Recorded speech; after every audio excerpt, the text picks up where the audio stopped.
Well, welcome, ladies and gentlemen, and comic strip fans. I'm very proud of you for being here. This is the Team Cul de Sac panel about the wonderful book, Team Cul de Sac, Cartoonists Draw the Line at Parkinsons here at San Diego Comic Con. I'm Tom Racine. I'm the host of the podcast Tall Tale Radio, and I am honored to be moderating this group of amazing artists, all of whom have contributed to the book in one way or the other.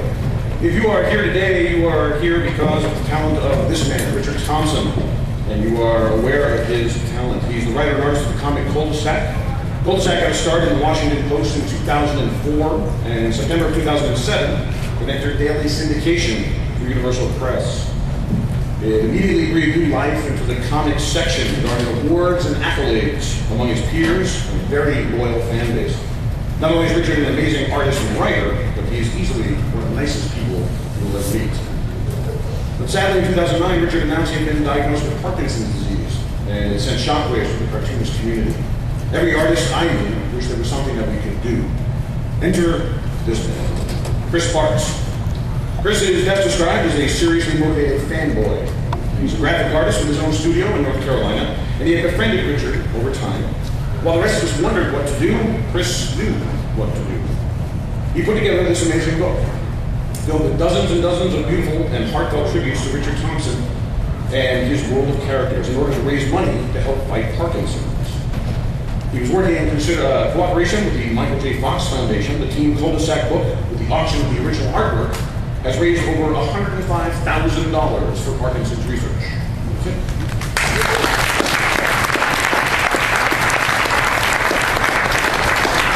Last night at the Eisner Awards, the book did not win the Eisner, but Chris himself won the Bob Clampett Humanitarian Award for his work with. So congratulations.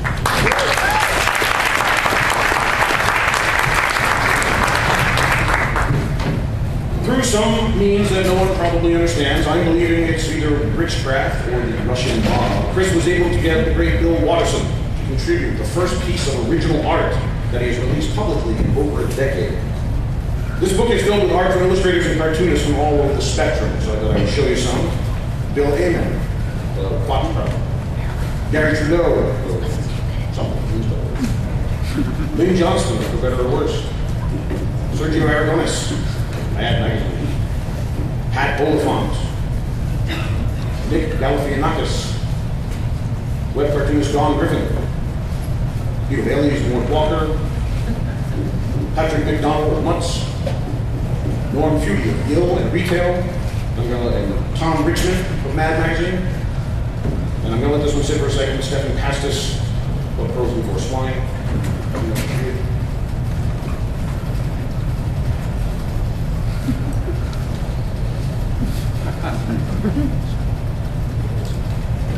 Jeff Keys. That's my favorite circus, it's not Here on this panel are more contributors who are here to talk about their work and their pieces and their connection with Richard Thompson. We have Lincoln Peirce, Big Nate.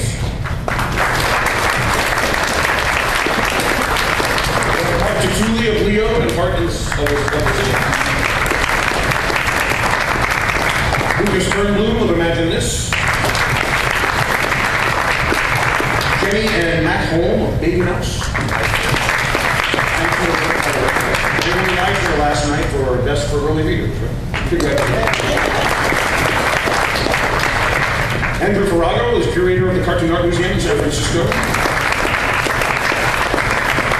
Shaenon Garrity, who does Skin Horse and Narbonic. Harrell, the book Monster of the Hill, and also the comic strip Adam at Home. We're going to start with Chris Peirce, and basically get started. How did you become friends with Richard in the first place? How did that all start? So I live in Nashville, North Carolina, and I always go to the Heroes Convention in Charlotte. And in 2008, I had a show, and I read this piece of the program guide about this guy named Richard Thompson doing a strip called Cul de Sac, and it was being compared to the Watterson, and no one really compares anybody to the Watterson. And so I really had to go check this guy out. So I went to the room. It was about this size. There was about 5 people in the room, and I sat down. And it's really informal. If you have any questions, just raise your hand. and I didn't know who, even if I was in the right range. So I'm like, so who are you? What do you do? And Richard laughed and he goes, oh, I'm Richard Thompson, I'm Lincoln Cul de Sac.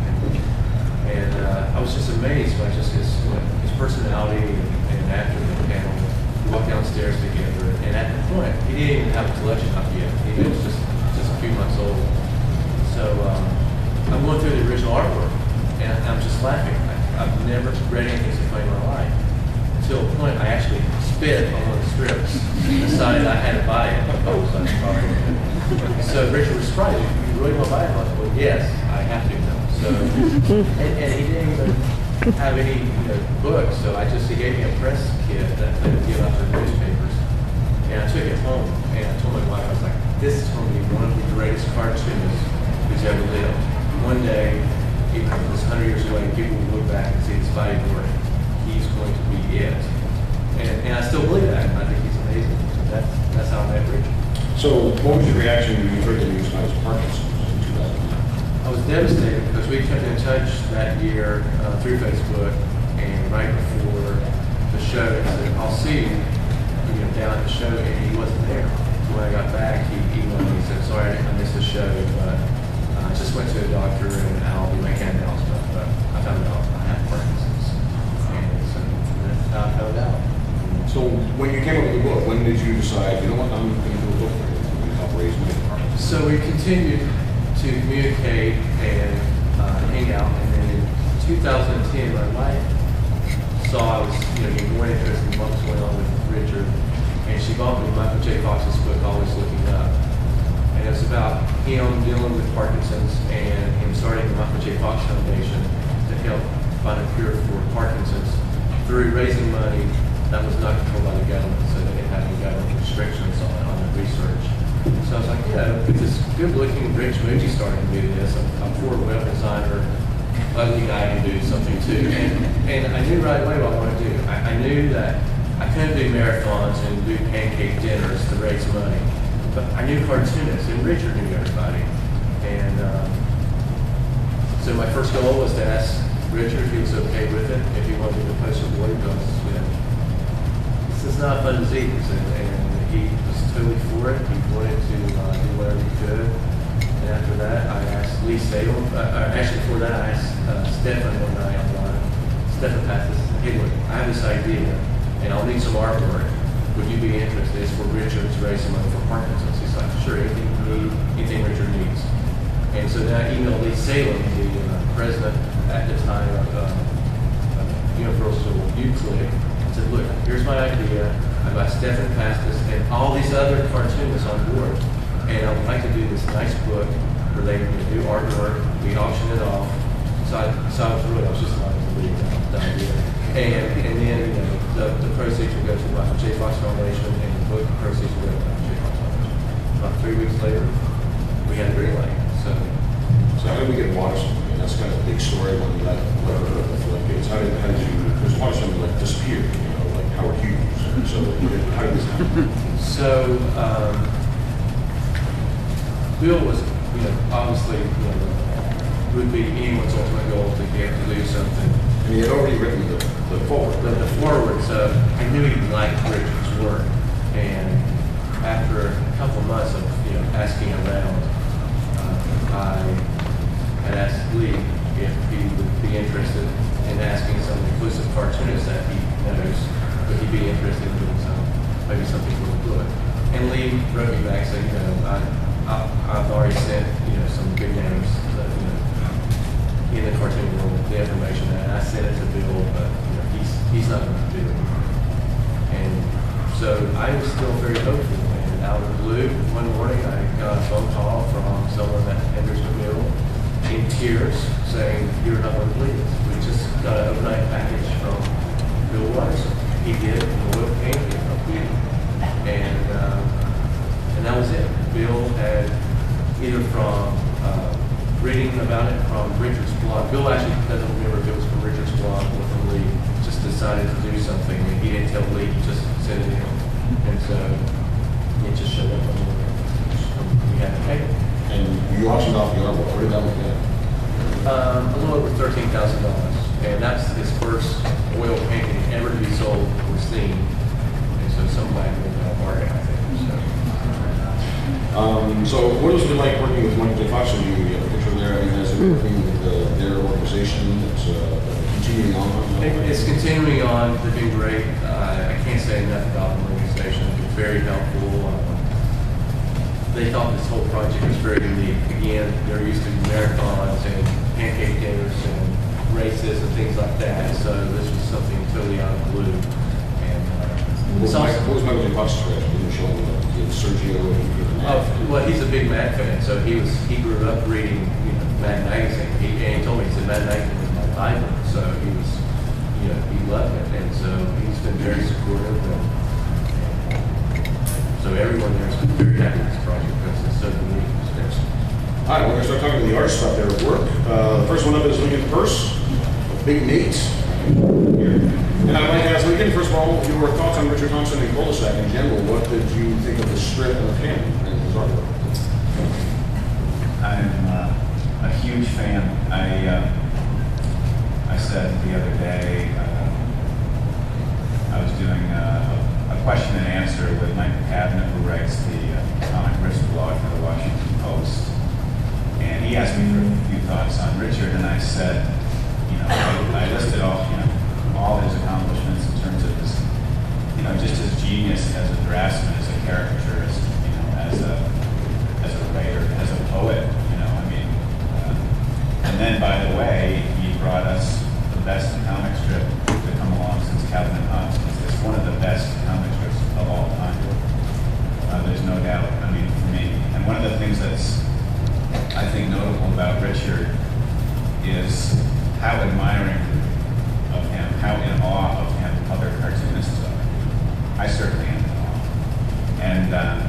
And I can't claim to know Richard real well.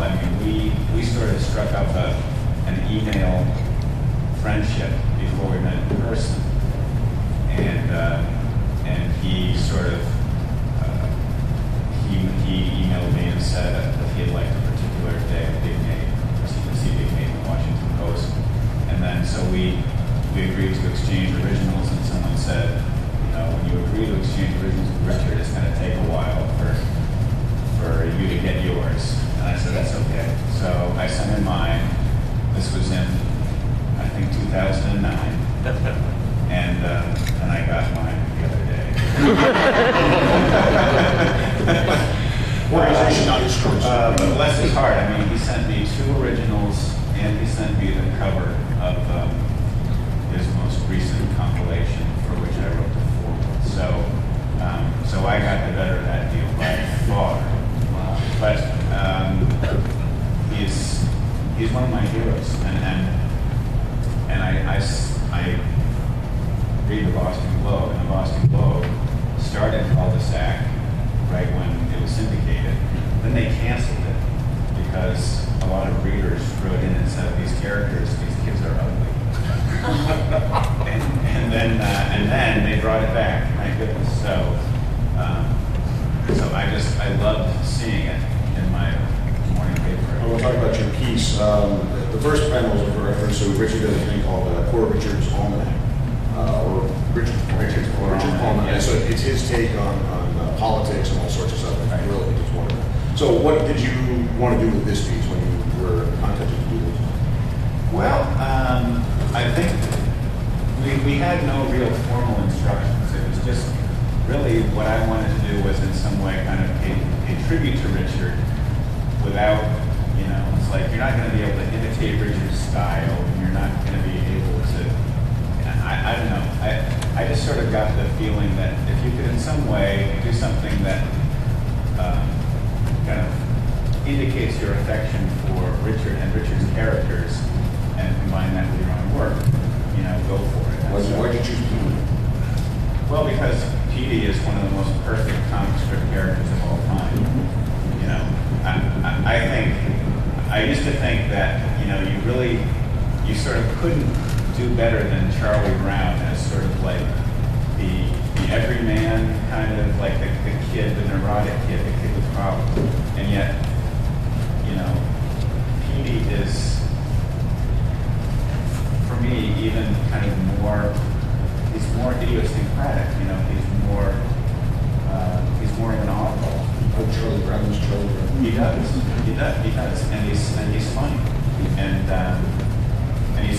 fun to try to draw, so. Yeah, you sort of, did you change pens or anything when you were drawing PB versus your characters?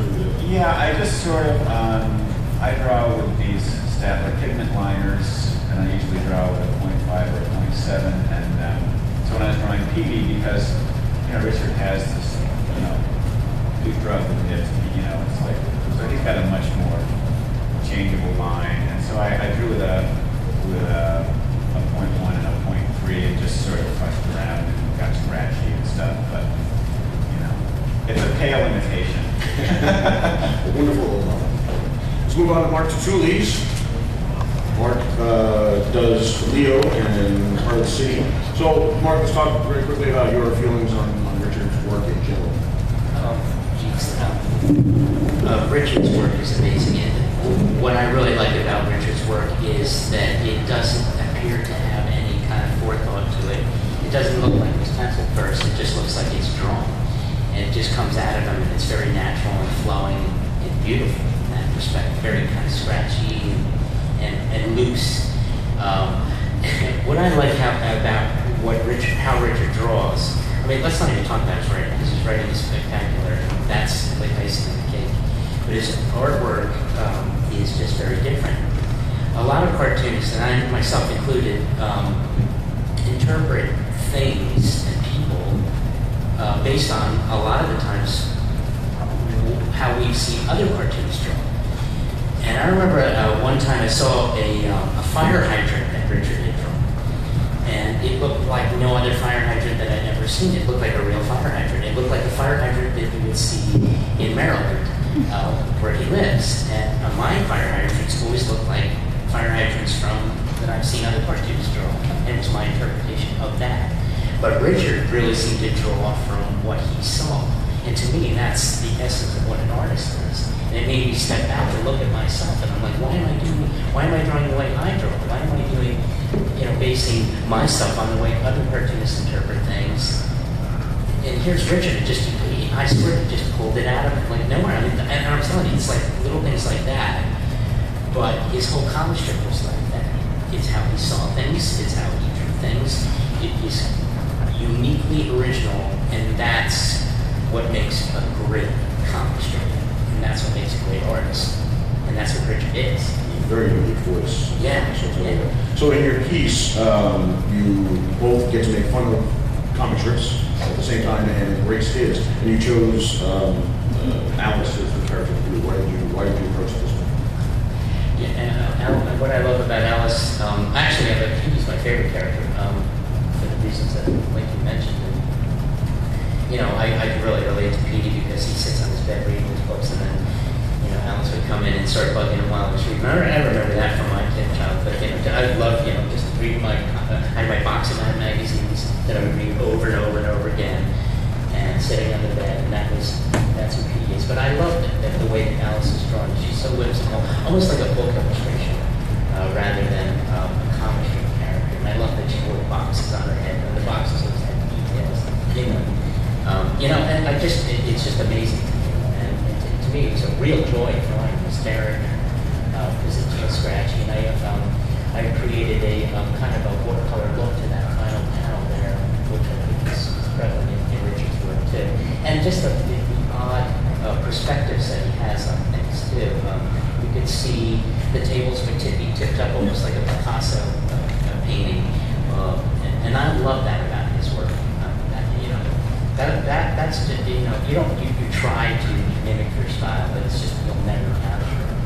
And I remember when I heard about Richard's being diagnosed, I was just so angry, because I think he's just so amazing. And I guess that's the way things go, when you say that the candles that burn, rays burn the breeze, although I tend to believe that Richard's going to come back better than ever. I really do, and I continue to hope for that, and think that is so.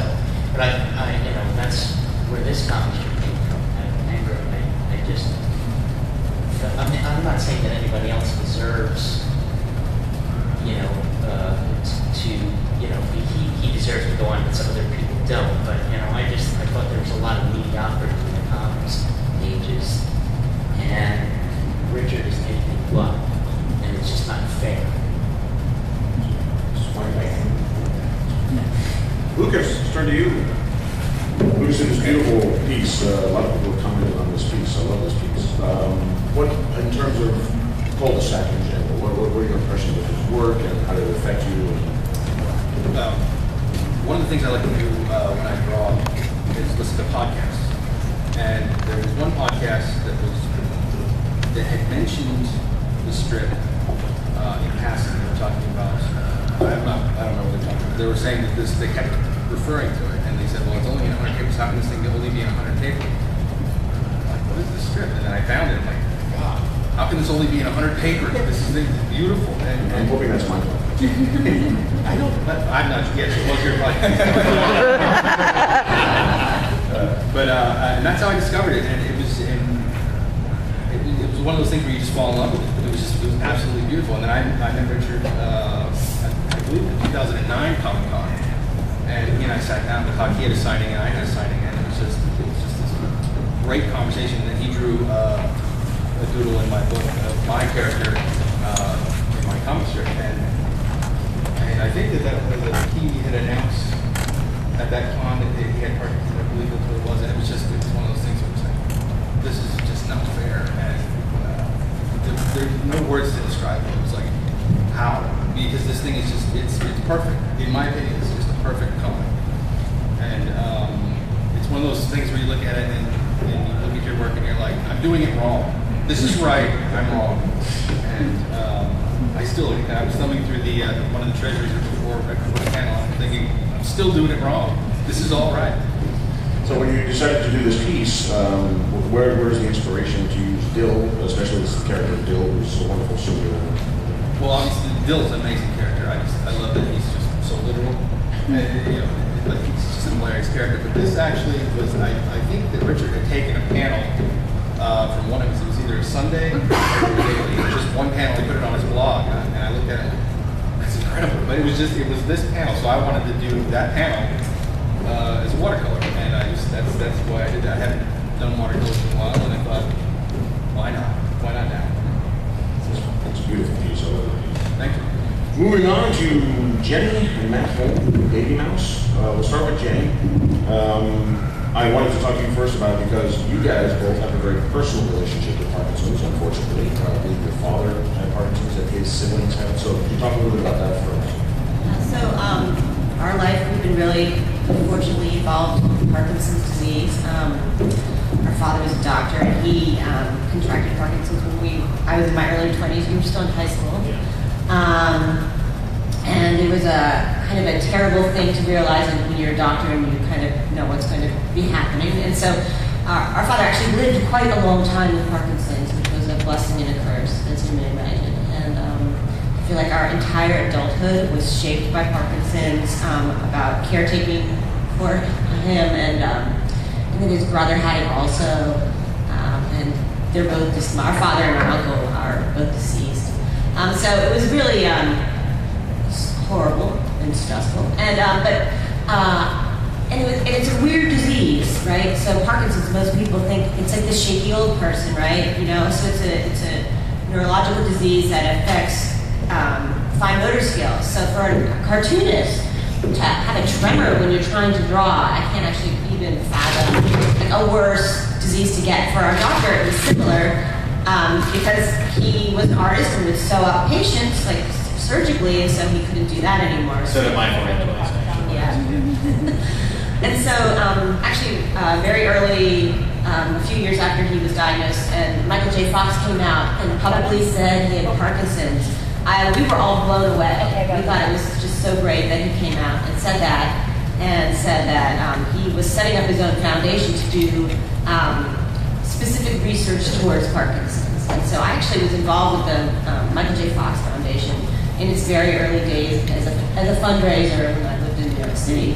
And so when we heard about this happening with Richard, we were like, of course, we'll be right there. So.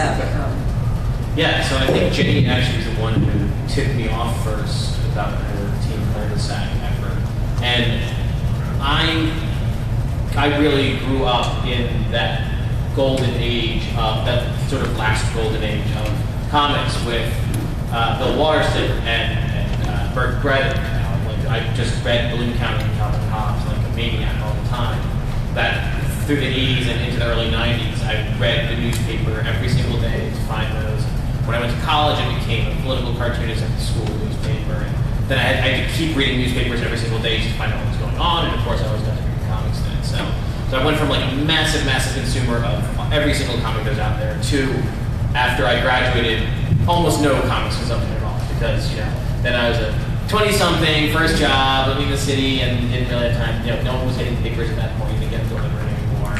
It was very suburban, unless you went and picked up the New York Times or something, that was it. So I didn't see Cul de Sac in the papers, but I started seeing the collections in bookstores and picked it up from time to time. I'm like, oh, that's great. And when we heard about the Team Cul de Sac effort, I'm like, oh, I have to really study what this comic was.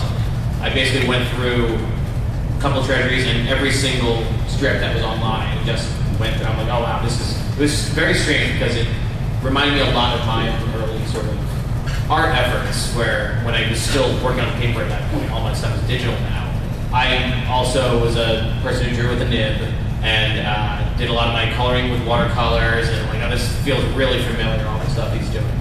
So it was really a treat to be able to come in and do something that was like, felt like I could have been doing this years and years ago. I was going to ask you about the piece. One of the first things I love as I flipped through the book is everybody chose a different character. It's very interesting, right? Because Petey is a great character, but you chose Mr. Danders, the guinea pig from the school. So why did you go down that? I loved the one. There was this long sequence where Mr. Danders leaves the school by accident, and it's the nightmare of his life. He loves his quiet, comfortable cage, and you think what these poor animals that live in elementary school classrooms, what the kids do to them, and who has to take them home to care for them. These kids know anything about taking care of a hamster or a guinea pig or anything else. And we were I wanted to bring Baby Mouse into the world of Cul de Sac rather than redo Cul de Sac in my style or something.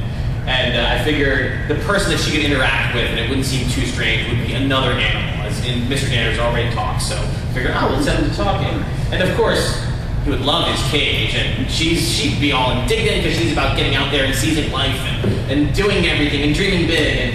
And then, of course, I think cold reality would snap in. Alice, in this case, being cold reality. Yes. Jenni, I want to ask you specifically about Richard as a writer. You're the writer of Baby Mouse, so just how do you feel about him as a writer? Everybody talks about the art, which is great, but let's talk a little bit about him as a writer. Yeah, so I think his writing is so amazing because he just nails like family life, like the funny dynamics between the mom and the kids and the kids and the kids. It's such a rich cast of characters that's really hard to pull off, like over such a long period of time, and it rings so true.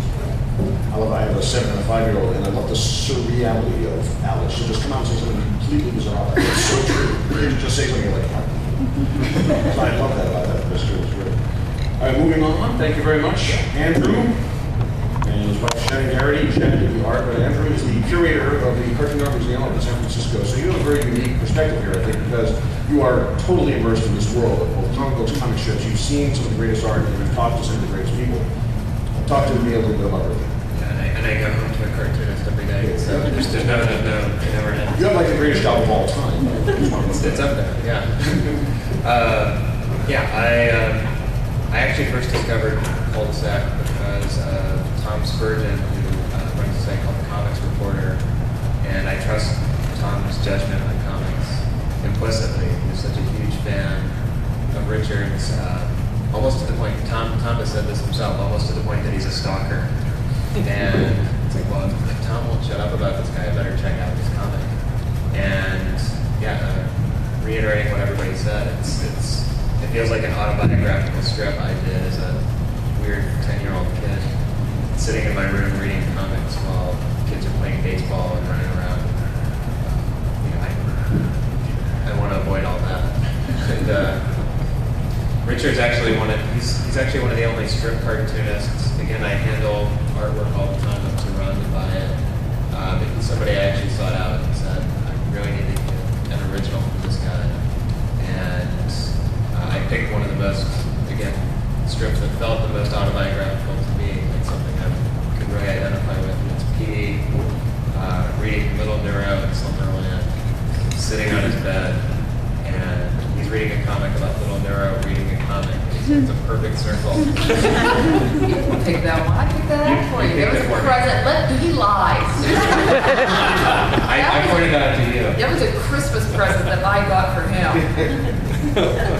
Richard wrote a dedication and he said to Andrew, who knows exactly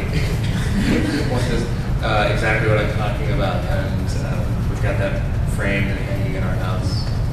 And yeah, we're both huge fans of Richard. Where do you see, I mean, unfortunately he's had to stop the Cul de Sac. I mean, years from now, as we look back, where is he going to rank up there in the pantheon as people look back? He's in my personal top 10, and I hope that, especially with the complete Cul de Sac book coming out this fall, I hope that stays in print. I meet kids from school groups all the time, and it's amazing how many Calvin and Hobbes fans weren't alive when Calvin and Hobbes stopped running a newspaper. And that's because of libraries and bookstores. And I really want Cul de Sac to be one of these perennial favorites that 20, 30, 50 years from now, kids are going to rediscover. And it is such a timeless strip.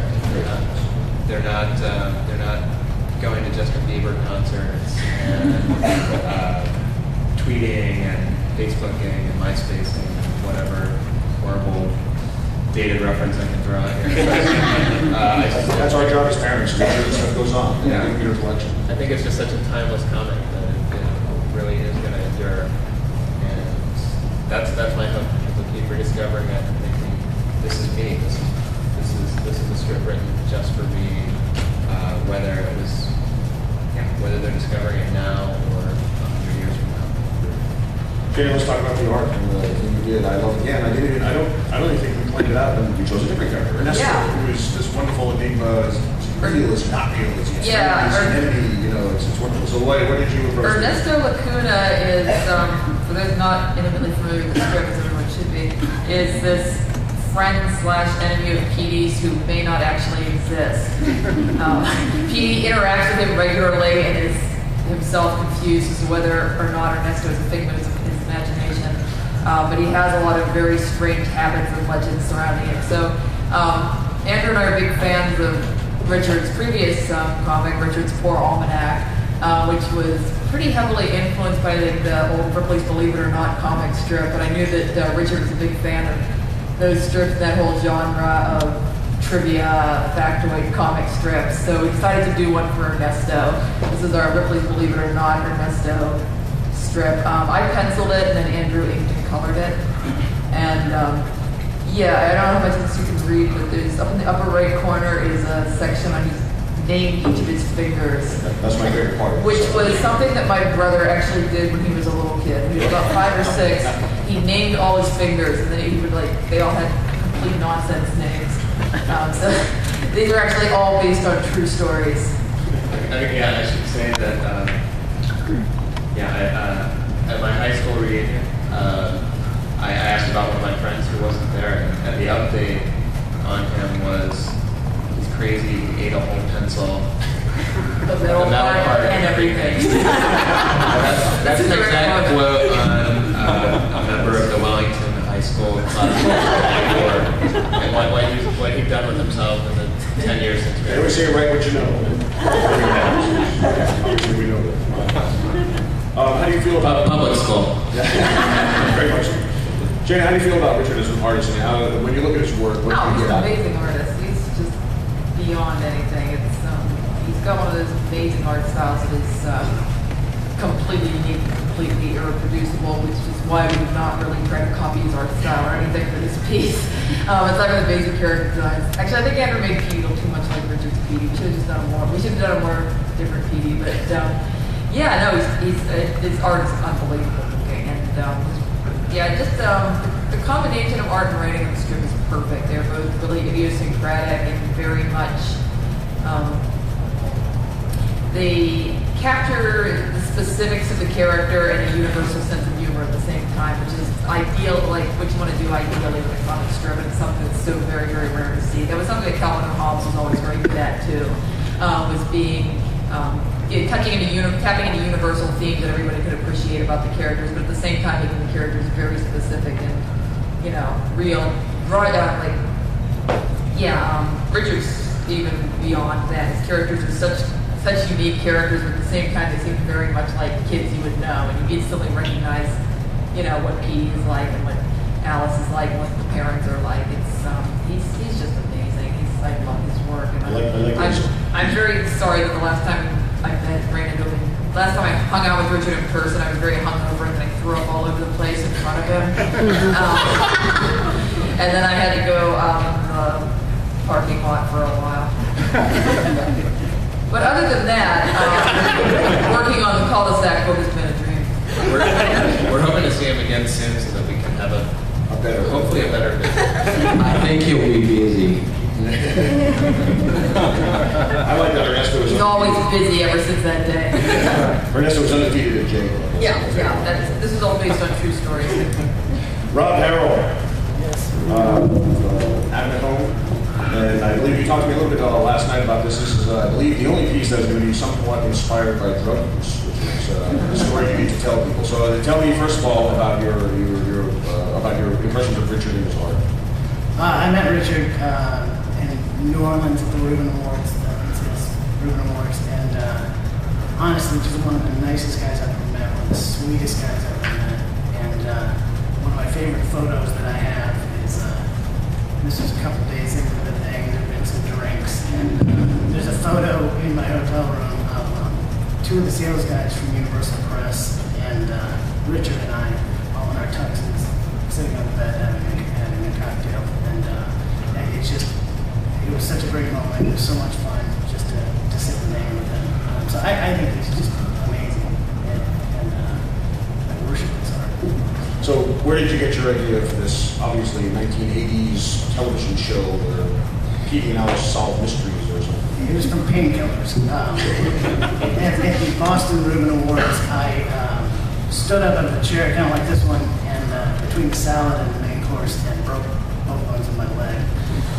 So I had to fly home and deal with that and get an operation, and I was on heavy doses of Vicodin, and that leg was coming up. And this is honestly the first drawing I did after that, and I was still pretty hopped up. So you were asking me what my inspiration was, and I cannot tell you. I at some point thought, Starsky and Hutch, and how I got there, out of loop and out of loop. But I think I just started playing around with the elements, and I love that big, nasty, ugly flower that Alice had at one point. And it seems like something she would have. Yeah. And it's just we've had that in our yards. Gross. And then I love that drawing of the scary bat. It's kind of off on the right side. If I was ever going to get a tattoo, that scary bat. All right, I would also like to turn this over to any kind of Q&A at this point. Keeping with the Team Cul de Sac, if you have any questions for anybody specifically, we have 15 more minutes. Does anybody have any questions right now? Yes, sir. Not a question, but a comment. Great thing about the book is that you get to read cartoonists on other cartoons, see what cartoonists notice. There's a lot of great self-reflexive strips about drawing, about comics here. So like the Steve York or Captain Geisweiler or Jim Davis or Greg Evans, like, why is your nose drawn so funny? Or dig these punchlines that aren't really punchlines. There's all kinds of great stuff in it that shows me that you all are kind of digging the craft and the artistry of Richard and the way he uses those minimal elements of the cartoon drawing and comic strip. Having talked to a bunch of these people, they're fascinated by it. They love the history of it. They love each other's work. I mean, is there anything any of you want to say about that? Is something that you maybe incorporated in your work that because of it? Well, I do want to say that Kathy Geisweiler talking about noses is always hilarious. I saw a talk by her recently where she actually threw Kathy with a nose for the audience, and that looked like the most wrong thing I've ever seen. Oh my gosh, that's not right. Charlie Brown with hair. Yeah, but it's true. Like, everybody does seem to notice completely different things about the Cul de Sac. It's a deceptively rich little world. They can look visually in the way it's written. Because I think deceptive is a great word. Because it's one of those things you look at, it just looks like scratches. And then you start looking at it, you start trying to do it, and it's not just like the greatest strip like Crazy Cat and Peanuts are strips that look very simple on the surface and then get deeper the more you read them. There's a really lovely sense that people are aware of your traditions. So you get these Windsor McKay riffs, or you get Jim Davis, this kind of Charlie Brown deal here in a cul-de-sac tribute strip.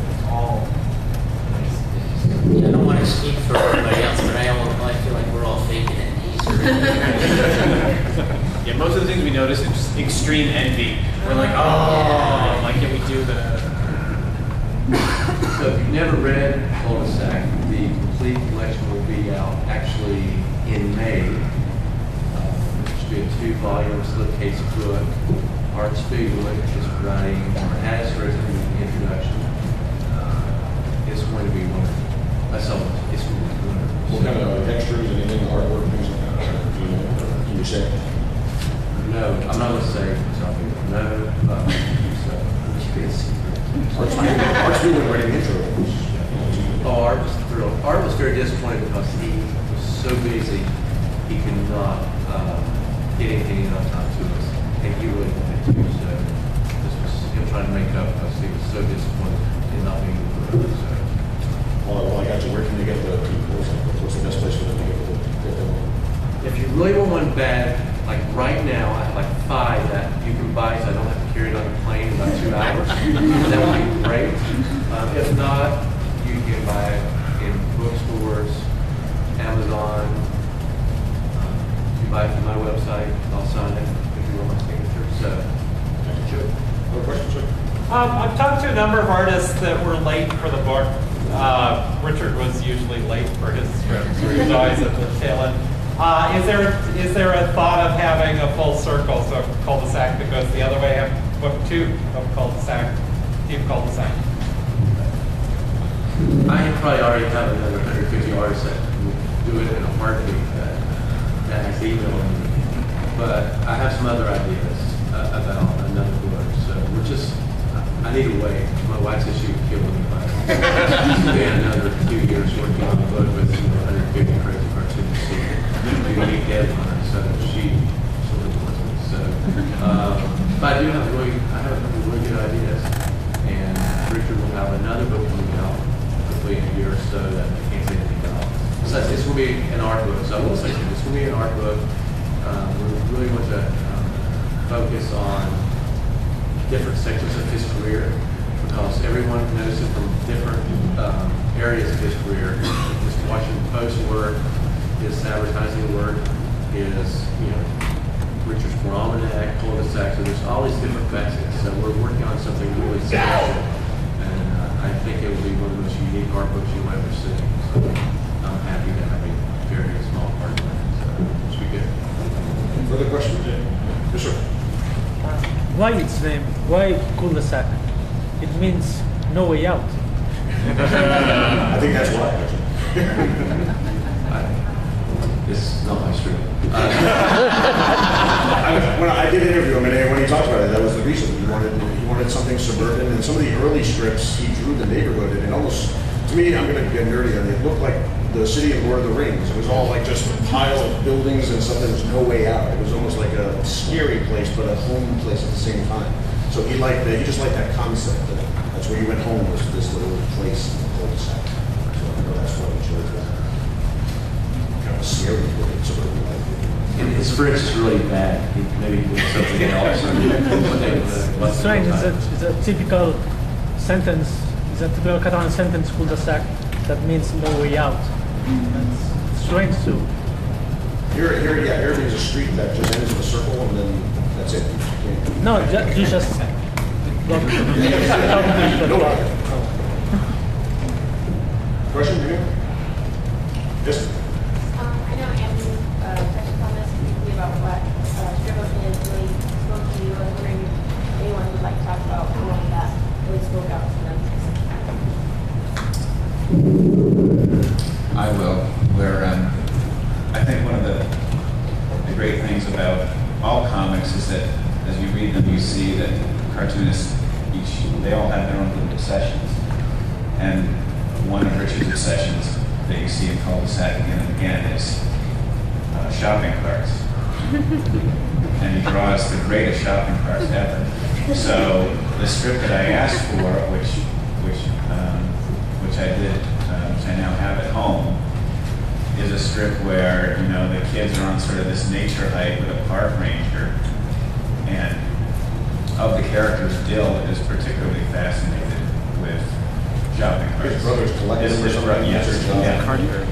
And so on this nature hike, they stumble upon someone has taken a shopping cart off the premises of the supermarket, and it's been dumped into this like swamp, this sort of, you know, one of these little wetland bogs that every sort of kind of suburban area has. And Dill is just beside himself. And the final panel of this strip is just the most beautiful drawing of a shopping cart, partially submerged in this brackishy water.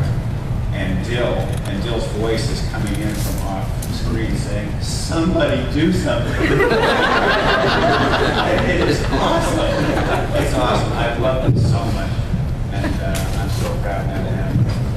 There's punchlines, there's like punchlines in punchlines in punchlines in this strip that I don't think any artist or any artist has ever done. It's what's so amazing. It keeps slapping you around as you read it, and you're never ready for the next punchline. I think it's unbelievable. Does anybody else have a favorite? Yeah, well, it's such a great, rich strip that you can describe it, and it's like you're retelling a joke or something, and everybody is just visualizing it, and still everybody in the room laughed at the shopping cart submerged. That's an amazing talent. I like that you can do a description of a 4-panel strip that takes about 10 minutes. What's going on in the strip? We actually, there's a couple of strips I really love about the characters reading comics, and there's a really great Sunday strip that's Petey trying to explain to Alice how a comic strip works, because Alice thinks it's a drawing of like 4 cats, and she's very angry. The one cat seems to have taken the previous cat's cake, and like she's getting angrier and angrier at the cats, and Petey's getting angrier and angrier, trying to explain to her that it's the same cat over and over, which I like. We recently got a second Cul de Sac strip, and that's the one from a really great sequence where Petey joins a cartooning club, and he's drawing this incredibly convoluted strip that makes no sense to anyone but him, and contains no action. And the other kids are like this kid who draws like superhero style comics, and this girl who draws like manga like stuff, and every time she thinks too hard, the rubber bands pop out of her head. And I have to admit, I got that one because I had Andrew get that one from Roger because I'm from Richard because one of Petey's characters. He introduces Mosey and Dwight, who's this really boring character who doesn't do much of anything. Yes, every character in Petey's comic is like something like a very dull 40-year-old would think up. And the other kids are doing these like action comics, but he introduces a character named Standoffish Andrew. Mosey and Dwight's sidekick. Mosey and Dwight's sidekick, Standoffish Andrew, and I said, "That's you." Standoffish Andrew. He's Standoffish Andrew, yeah. Any more questions? We have a couple more minutes. I have a cool announcement for everybody here. Go Comics. If Gene Willis will put his hand up. Go Comics is offering everybody here in this room a 1-year free subscription to a pro account. So that means you can get comics for free, and there are hundreds and hundreds, including Cul de Sac, and I think pretty much everybody's up here, right, is on there. So it's a free account that will get your daily email. Send as many comics as you want to your daily email, and they're all over there. And my podcast is on Go Comics, so I thought that was very nice. So you can see Gene will be at the door over there handing out these coupons for a free pro account.